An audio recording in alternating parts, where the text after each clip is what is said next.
Hindi available ang Norway Ramaya, kaya hindi ako makapagsalita para sa Mandana. Isang araw, habang naghuhukay ako ng balon sa bukid, isang estranghero ang lumapit sa akin. Umuwi siya at tinanong ako kung nasaan ako, at pagkatapos ay bumalik.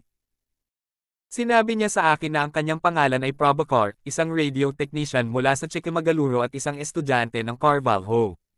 Sinabi rin niya sa akin na dati siyang kumuha ng litrato para kay Carvalho at dahil hindi siya nakatanggap ng anumang subsidyo ng gobyerno, nagtayo ng enlarger.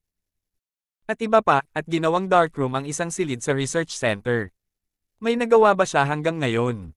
May sinabi ba sa kanya si Carvalho? Tanong ko, wala po sir. Matagal na po kitang hindi nakikita. Bakit po kayo nagpunta sa Hardenero at inalagaan? Wala pa po si Mandana. Sinabi niya, nasaan siya?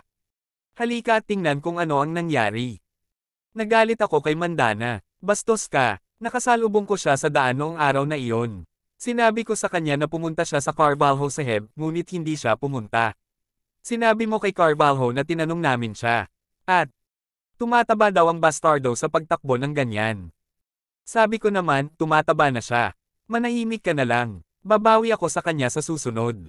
Sabi niya, bakit kayo schoolgirls? Be responsible. Okay, kung tayo ang mananagot, hindi sasabihin ng bastos na yan. Kapag tumakbo si Carvalho Saheb kasama niya, pinag-uusapan siya ng lahat. Kapag tumaba siya, bugbugin mo siya at tumakbo kasama siya. Sabi ko, bakit mo sinasabi iyan? Si Mandana, ang sumisigaw ng malakas tungkol sa kung gaano kalala ang pagkagat niya sa ministro. Tinawag siya ng pulis at pinagalitan siya.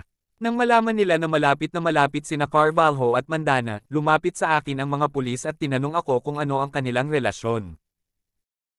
Pagkatapos ay tinanong niya ako kung bakit hindi sumipot si Carvalho sa kanyang pagkolekta sa Carvalho, at ano ang dapat kong ikwento sa akin tungkol sa seremonya ng Carvalho, at ano ang dapat kong sabihin sa akin noong araw na iyon.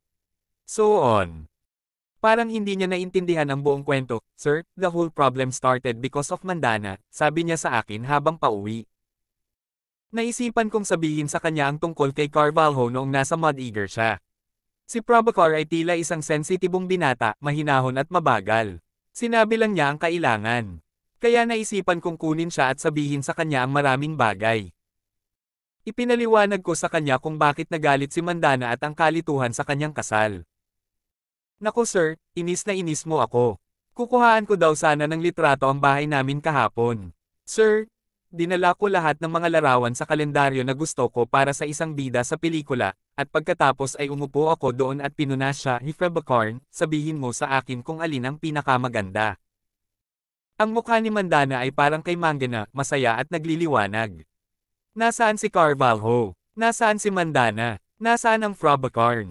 Nasaan ako? Wala akong nakikitang ibinahaging pananampalataya na hindi sinasadyang itinanam sa ating mga puso. Mukhang hinahanap din yan ng mga pulis. Umupo ako sa bahay ni Prabhakar at inisip kung malulutas ba namin ang problema ni Mandana. Tinawagan namin si Pierre at pinapunta siya sa nayon para sunduin si Maya mula sa Norway.